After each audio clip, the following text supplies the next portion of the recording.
So when I think of the definition by grace, I don't want to look past what I think we often use as rubrics or quick statements of what grace is. It's pardon. It is unmerited favor.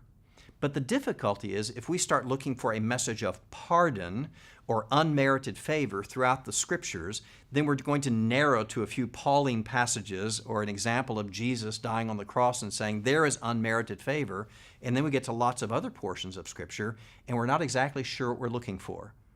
If we really believe the message of grace is unfolding throughout the Scriptures, from Genesis 3:15 forward, when God said, I'm going to put enmity, I'm going to put this conflict between the seed of the woman and the seed of the serpent, and the seed of the woman is ultimately going to crush the serpent, then everything else is a redemptive message, God unfolding His grace for humanity throughout the Scriptures.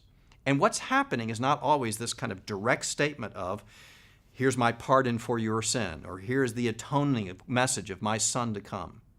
Rather, what God is doing is He is showing consistently how He provides for people who cannot provide for themselves.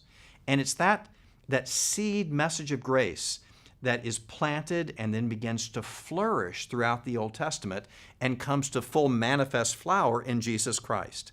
But what we're looking for when we're looking for grace is, how is God providing for people who cannot provide for themselves? So when God is giving food to the hungry, when He's given rest to the weary, strength to the weak, victory to those who shouldn't have victory at all, pardon to those who are sinful, faithfulness to the unfaithful.